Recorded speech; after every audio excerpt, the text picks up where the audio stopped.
All right, Jamie, no. We're going to just dive right into this one, man. The podcast is called The Grit Factor. That wasn't a name we came up with because we thought it was cute or cool. This was how you lead, how you live your life. And part of it is the raw, the authentic, the real. The truth of the matter is, and we're going to get into this, backstory, we had a topic we were going to talk about today. You texted me this morning. We're like, we're not going that direction. I got some real, honest, raw stuff I want to talk about. And so I'm going to just kind of cut through some of the preliminary stuff. And first of all, just set the tone for this podcast that we've been talking for probably 30 minutes. And in the room right now is emotion. Like we're starting with, I'm moved by the story you told me. You had an impactful morning. And so we're just going to do a little something different on this episode. Let's just tell us the story, and let's just see. I literally have nothing written down, no notes. And I'm about to cry. I feel it too, but that's what gritty leadership is about. It's not about pretend. It's not about, faking it till you make it. It's about being real and honest and raw. And even in weeks that are tough, there's moments where, dare I even say, God reminds us of why we do what we do. Yeah. So I'm just going to leave it at that and tee you up, man. Tell me about your morning and kind of what you experienced today. Well, I think I would lead off before I tell the morning, and just like part of the reason to tie into the grit factor and why I wanted to share this about leadership is that you get on YouTube or social media and you hear the rah-rah of this and that, and there's a lot of truth in that. And actually, one thing I didn't mention, but I want to make sure that I hit is was reading a book, and I'm literally blanking out because I'm so brain dead from this week and this morning and the emotional movement of it. But the power of one more, and I'll think of the author here in just a minute. That's a very genuine motivational speaker that I have a lot of respect for. But the point, I guess, is that leadership's messy and it's hard, and you get your teeth kicked in, you get gut punched, and so I hope this shows some hope for somebody, right? Honestly, from a perspective of recruiting people to IGA, this may repel people, and that's okay. If you don't like it, I get it. There's a lot of people who don't like me, and that hurts me more than I want to share that it hurts, but it's okay if this turns somebody off from me or from IGA, but it's as authentic and real and sincere as it can be. So the reason I wanted to share this is that, like, it's tough and it's not fun a lot of times. Leadership is not sexy. And so I'll kind of tie back into that in the story. But so on a level of 1 to 10, I would say that this week has been a level 13 of stress and anxiety, and getting my teeth kicked in. And I want to say this before I move forward. I'm not a victim. I knew 10 years ago what I signed up for. I know every morning what I sign up for. And so I'm not a victim, but it is what it is. It comes with the territory. So I want to be very clear about that. There's no poor me about any of this, but it's real. It's life. And it can be really hard. So this morning I went to a breakfast for a nonprofit here locally called One Gen, or One Generation Away, where basically they're a food bank, no questions asked. They feed people, people that they don't take any federal substances or anything. Like, it's all private donations, individuals like you and I, and that donate to it. And so I knew that the speaker this year was going to be a gentleman by the name Bob Goff. And so Bob, for anybody watching this that doesn't know, is a Christian author and speaker, a former, he calls himself a recovering attorney. He was a construction litigation attorney. And I've had a mentorship with him, a paid mentorship, for about 4 years now, I guess. and it's been a life-changing experience for my family, for my business, for me as a man, a father, a believer, all the way across. And there's been it's segmented of my whole life, from business to my family. So I knew he was going to be the speaker this morning, but I actually wasn't even supposed to be there. I was supposed to be out of town on a fishing trip out west with some other dudes, and just as I told you earlier, to make some lightness, I don't like to fly fish, and I don't like sharing a room with a dude, so I bailed on the trip. And so anyway, so walked in. The doors opened at 6. The program started at 7. I was on 2 wheels coming in at 6:59. My wife Carly texts me right before I get there and says, "Hey, do you want me to grab you the breakfast? Because literally we're sitting up front. In other words, don't look like an idiot coming in late and then needing breakfast." I walk in, and there stands Bob, and for you all who do know him, he's bigger than life, right? And so I give him a big hug. He comes to our table and says hello to everybody, and it just kind of gives me this peace and coming down. So obviously this is their big One Gen's largest fundraiser. Their one-time big deal, and so the goal is they're going to have tell about the organization, and certainly going to try to move you emotionally, and I get that, but it's all very, very, very real. And so they put a video up and post, and there's a policeman on this video, and he tells a story that he was driving by a shopping center or something, and this guy waves him down. He says, "Can I help you?" He says, "Yeah, man, like I got no water, I got no food, my car's broke down." He was homeless, living in his car, but his car's broke down, so he couldn't go anywhere. So the policeman did the humane thing and walked into the grocery store to get him some water. And he ran into one of the founders of One Gen, Elaine Whitney. Elaine and Chris Whitney started One Gen. And per his story, I don't know this guy. I'm seeing this video for the first time this morning. I had no idea this was coming, or the impact it was going to have on me today. But I needed it. And said that he ran into Elaine Whitney. He obviously knew her for many years, but had not seen her in years. And said, "Hey, I need your help. Like, I've got this guy out here." Obviously he knew that they ran a food pantry, and said his car's not running. And she said, "Well, so we have a friend named Brian Sweat that runs a nonprofit called Mechanics on a Mission." And basically, they didn't go to all the detail, but for some background, Mechanics on a Mission is a nonprofit that deals with transportation issues. So if somebody's car doesn't work, or they don't have a car, they'll take a car and get it put back together in a safe manner and give them away. They've given away over the last couple of years over 100 cars to single moms or to veterans. They've been at the Nashville Predators and done things there with veterans, and so forth and so on. And so I'll stop and go backwards for a minute. So a few years ago during COVID, my wife and I started a home church, and so again, Bob Goff at that point was my mentor, and he gave me the courage. And if you know me and you hear 5 words out of my mouth, there's probably a good chance that 3 of them are cuss words, and I may be yelling. And so I'm not what you think about somebody that is going to start a church. But I just felt like God was calling Carly and I to start a church and to do something different. And so Bob encouraged it. Bob's very eccentric, very out of the box. Like, yeah, why not? Why don't you call it our church? And so we started a church named Our Church. And we started it with another couple named Brian and Barbara Sweat. Brian Sweat, kind of backstory, had been led a small Christian school called Lighthouse Christian. And that's where our son that we adopted from Cali, Colombia, South America, went to school. And so I knew his heart for kids and so forth. And he had been there for, 15 plus years, and had recently left and was looking for his new venture.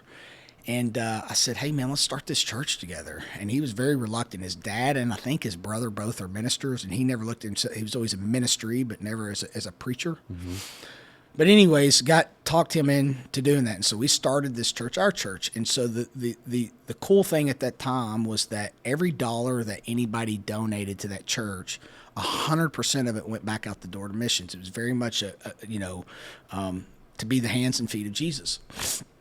And so we had two I say members, nobody was a member, but two people who regularly attended. One owned a Christian Brothers. It's called Christian Brothers Mechanics or whatever. I think it's a franchise.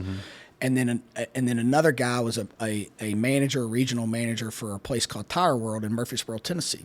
And they would occasionally tell these stories about a single mom came in and she had a flat tire, and they would end up, she didn't have any air conditioning, it's 95 degrees out, and had two children, so that they would pro bono do the air conditioner or whatever. And I'm like, man, we need to, this church is all about the hands and feet of Jesus and giving money, supplying people that, like, we need to put some money with both Tire World and both Christian Brothers, that so when that happens, that this is what we're built to do, that these people can that they can empower the people that work there to be the hands and feet of Jesus and to fix these people's cars. So fast forward, Carly and I were still amazing friends with Brian and Barbara Sweat and a lot of people who go to church there, but we were having kids left and right, and it was just a lot being part of a very small church that we started. And so we parted ways and just kind of wanted to be in the back row of a church for a while. And so still an amazing relationship with those folks. That little idea that God gave me has turned into Mechanics on a Mission, and over the last couple of years, they've given away over 100 cars, as I said, so forth and so on. So rewind, I walk in this morning to that breakfast, a broken dude, and really beat up about leadership. Again, I'm not a victim. I know what I signed up for owning a business. I know what I signed up for being an aggressive, hard-driving Enneagram 8. So not poor me, but I was beat up. A lot of moving parts and a lot of high-pressure stress. And had a lot of questions like, is this stinking worth it? Mm-hmm. And I'm always saying stinking because we're on camera. And so I get there, and I'm 10 minutes into this, and they show that video of this guy I've never known, never met, this police officer that got waved down by a homeless man that literally didn't have water, didn't have food, and didn't have transportation to get anywhere because his house, also known as his car, wasn't working. And God put Elaine Whitney in that grocery store he walked into that he hadn't seen in years. And she says, hey, I got a friend named Brian Sweat that runs a nonprofit called Mechanics on a Mission that helped that guy get back on his feet.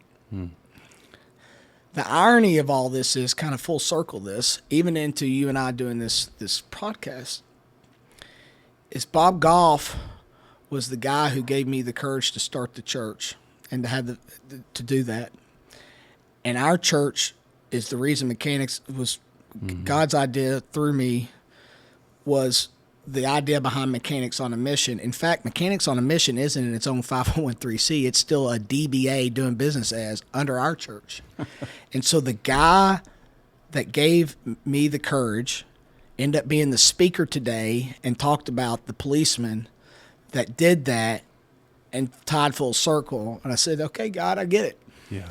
I get my why. Yeah. I'll get back up. I'll get donkey punched again. I'll take the blows. And I'll get back up and I'll keep doing this because you're giving me an opportunity to be a conduit to continue to do your work. So when the business still doesn't go right, when the employee quits, when the partner leaves, when all those things happen, when all that's going on, I still got to be a dad and got to come home to 3 girls. I'll do it. I'm in. I got it. And so that's leadership. Leadership's getting kicked in the teeth, getting blindsided, but having to have the humility not to say what you want to say, but to keep pushing and to get back up. You said before your daughters are sitting over in the background helping you today, and you basically said he's not very smart, but he's got big guts, and that's true. But but it's all because of the faith Yeah. of Jesus. Yeah. And so I this podcast isn't to recruit anybody. It's probably going to be have some mixed responses, but I'm here to. I hope it gives somebody hope. Yeah. I hope it gives somebody hope that says, "Man, I just got kicked in the teeth. I'm a new entrepreneur. I'm starting a new sales job. I'm starting to do this, whatever it is." But that like God can weave all these things together and use the most brokenness of all of us, And I didn't know if I was going to say this or not, and I would, and I was going to blindside you, and I decided not to blindside you. But now I've decided I'm going to blindside you again, and I apologize, and you can cut it out of the tape if you want, but I think it's important to know, my relationship with you is because you were a minister to church, and you were asked to leave. And I have no idea why you're asked to leave, and I'll never ask you. I don't care, because I love you. And that's what it's about, is picking people up when they're in tough spots. It's what One Gin does from a food perspective. It's what we're supposed to do. Yeah. And that's why I don't know what the rest of the afternoon at 2:30 is going to handle on a Friday afternoon, but I know I've got my teeth kicked in all week. Yeah. And again, I'm not a victim. I'm not a victim. I signed up for this. I created these problems in so many ways, but I'll continue to do it because I have the opportunity to be a conduit for Jesus. And God's full weaved here. Here you are as our marketing person. You know that you're the reason I know Bob Goff. I don't think I said that earlier. You are who, when you were the creative pastor at a Crosspoint here in church here in Nashville, you're the one who introduced me to Bob Goff. And it all weaves back. And we had this podcast set, not knowing all these things. And that's what leadership is humility, is gratitude, getting back up and serving something bigger than you.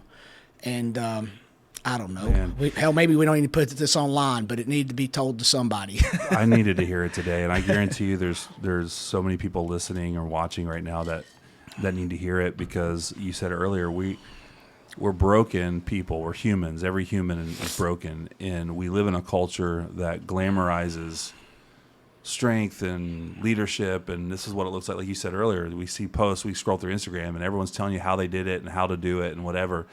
And what it ends up doing is it makes people feel, well, what's wrong with me then? What's wrong with me that I feel fear? I feel. One thing that I've always been drawn to you about is your honesty and how real you were. Our first interaction was that. It was like, oh my gosh, this guy's the real deal. We're going to be buddies.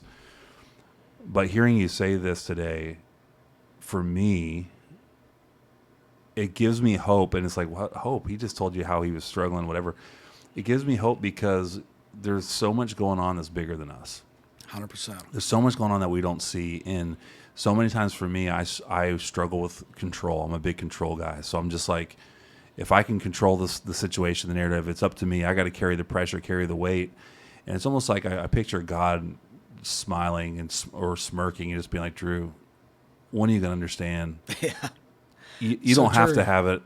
There's a level of surrender that I'm hearing in your voice of like, and I'm not blowing smoke. I see you as a strong leader, but when I experience you this way, I experience it as strength, because it's like, here's a guy that knows his limitations. But also, like, I'm writing down notes as we go.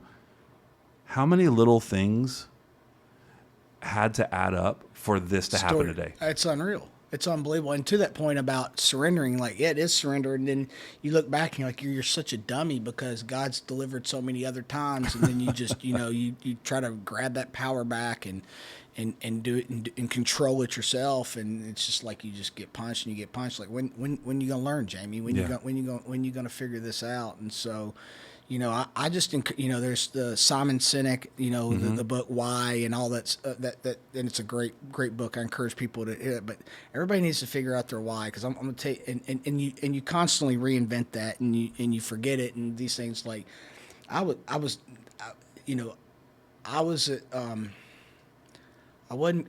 going to give up, but I sure as hell felt like it this week, and I have a high stress tolerance. I have a high risk tolerance, and I was maxed this week, and I was just done. And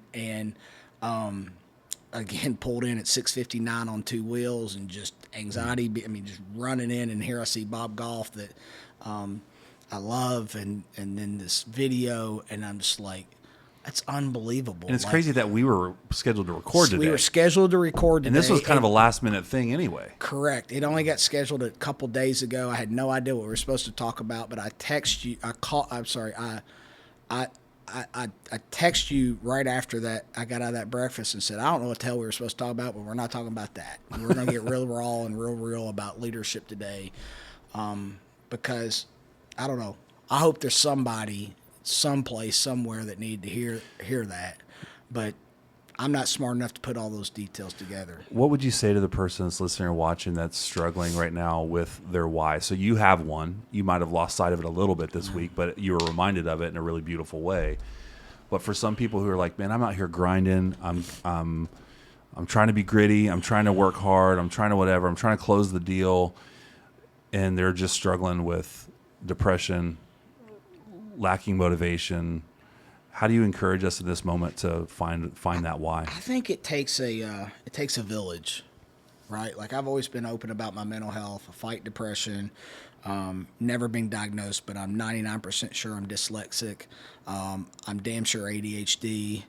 And so, from Bob, and look, I recognize some of these things take money, and so, but there's also resources out there to help with that. So, from Bob Goff as a mentor, to I've had the same counselor for 10 or 15 years, to we have two business coaches that have very different skill sets within the organization.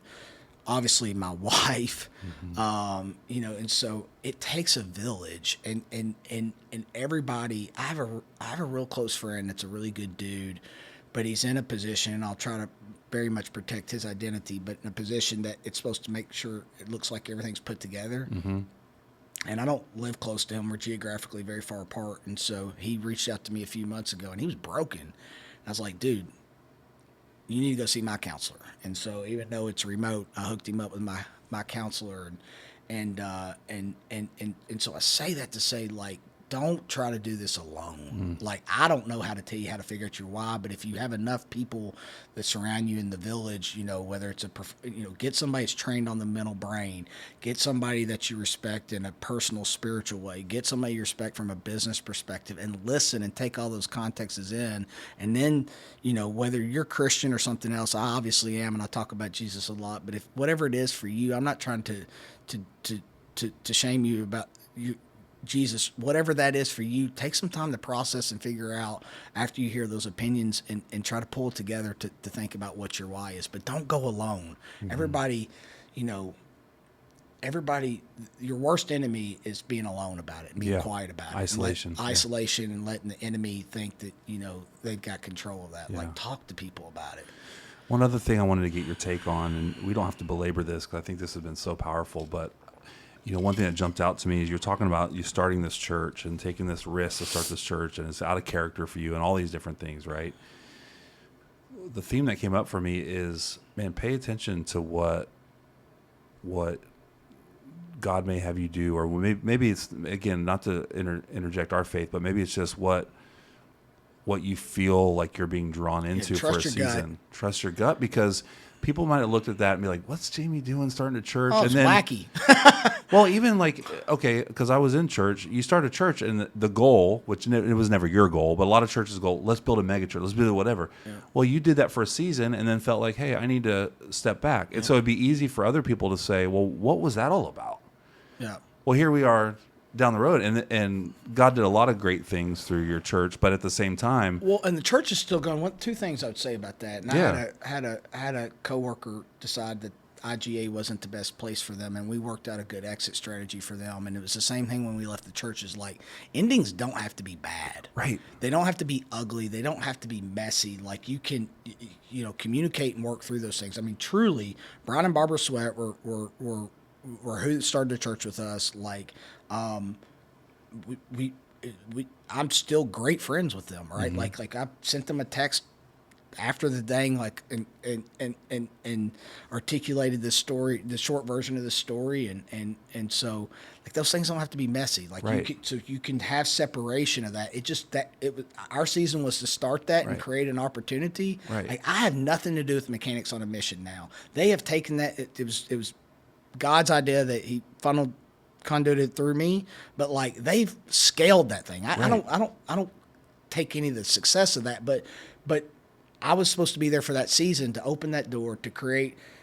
God used me as that to create that opportunity for Brian to get out of his comfort zone and get in more of a church, like running the church, right? It's always in ministry, being the head person at Lighthouse Christian School, and then that created Mechanics on a Mission, and now, I mean, Yeah. the compounding effect of what it's doing for humanity is, it was very profound and very humbling. Well, that's the reminder for me is like sometimes you can look at a season and it just goes back to the whole theme of this episode in a lot of ways is, man, there's things that work bigger than ourselves if we're willing to surrender and we're willing to say, hey, I'm going to be open-handed with how I lead. I'm going to be honest with how I lead, because it's really easy for me to look at a season and be like, and try to label it for what it is. And sometimes we don't know until months, years later, how the 100%. dots are going to connect. 100%. And that's true in business. That's true in life. 100%. And the thing is that you don't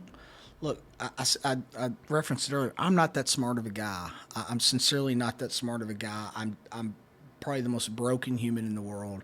I have a lot of faults. I'm an Enneagram 8, which means I can be an absolute prick in the right situation. But as broken as I am, God gave me an idea and an opportunity, and some dude I've never met, never will meet, nor will I probably ever meet that police officer. Life has changed, and that's not about me. It's about something bigger than me, and I'm grateful to. I'm just grateful. Last word, final word, looking back on today, if you can kind of out of body and zoom out a year from now or whatever, what are you going to look back and tell Jamie today of what you want to remember about this week?